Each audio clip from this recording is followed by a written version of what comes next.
네, 함께하는 학습 심리학의 신개념 21번째 시간 준비성에 대해서 한번 다뤄보도록 합시다. 우리가 지금 이제 근접성에 대한 도전 시리즈를 하고 있죠. 지난 시간에는 우리가 레스콜라의 수반성에 대해서 다뤘습니다. 자, 근접성에 대한 도전.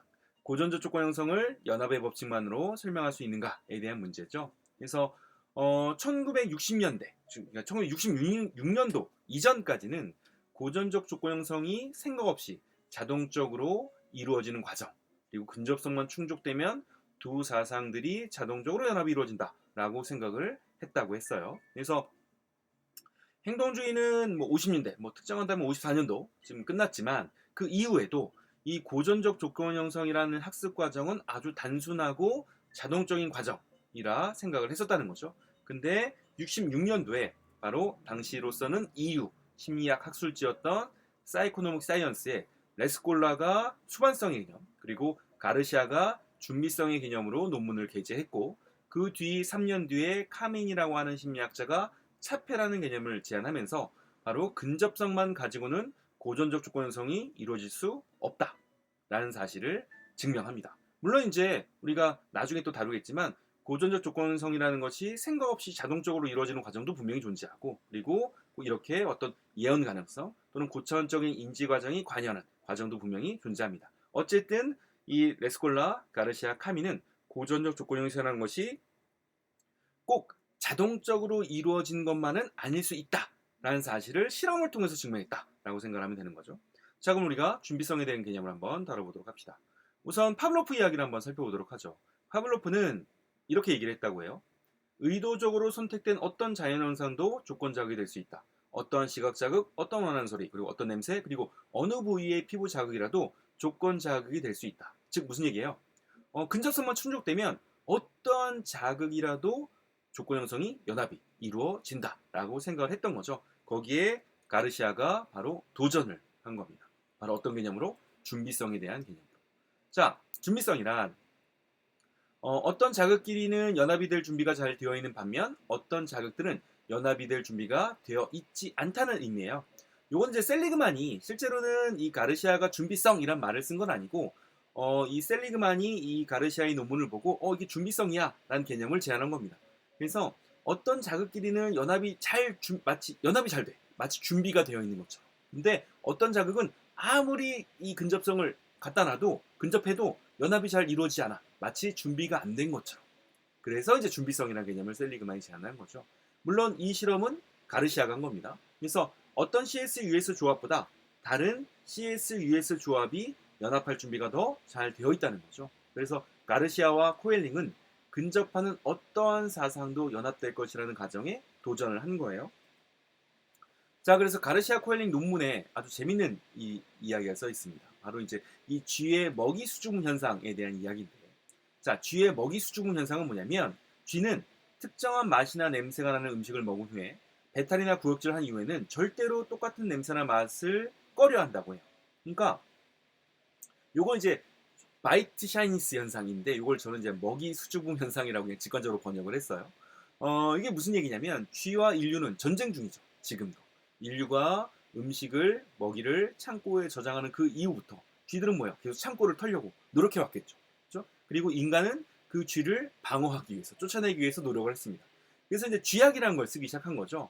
그러다 보니까 이 쥐약을 먹은 쥐는 계속 죽어 나갔겠죠. 근데 우연히 조금만 먹거나 우연히 어쨌든 살아남은 쥐들이 있을 거 아니에요? 그 뒤에 그 쥐들은 절대로 그 똑같은 냄새나 맛이 나는 먹이를 먹지 않는다고 해요. 그리고 쥐는 그 이후로부터 어떻게 하냐면 절대로 새로운 먹이가 나타났을 때 절대 이렇게 먹지 않는다고 해요. 우선 혀를 살짝 대봐서 조금 먹어보고 그 뒤에 아무 이상이 없으면 조금 더, 조금 더, 조금 더 이런 식으로 먹이 섭취량을 점차 늘어간다고 합니다. 이게 뭐예요? 진화한 거죠. 그죠? 이게 바로 진화한 겁니다. 그래서 이게 바로 이제 먹이 수주궁 현상이에요.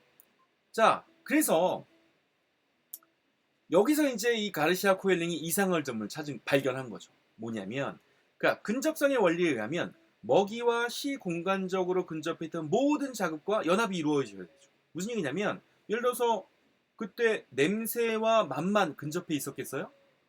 바람 소리, 햇빛, 참새 짹짹짹 소리, 또 뭐 내가 지금 땅을 밟고 있고 뭐 창고 등등등 모든 자극들이 근접해 있을 거 아니에요. 근데 오로지 특정 맛과 냄새만 조건 형성이 이루어지더라는 거죠. 근접성의 원리에 의하면 이 쥐는 뭐와 연합이 된 거죠? 네, 지구와 연합이 이루어진 겁니다. 그러니까 배탈이 나는 그 순간 뭐 해야 돼요? 지구를 떠나야죠. 근데 쥐는 지구에 있는 모든 자극과 연합이 이루어진 것이 아니라 오로지 특정 맛과 냄새만 연합이 이루어지더라. 마치 준비된 것처럼. 그래서 가르시아 코엘링이 이것을 실험적으로 증명합니다. 바로 맛 혐오 학습을 통해서. 자, 쥐를 가지고 실험합니다. 자, 쥐에게 특정한 맛이 나는 물을 주면서 방사선을 쬐입니다. 이 방사선은 아주 강력한, 통증이 느껴질 정도의 아주 강력한 방사선이고 구토를 일으켜요.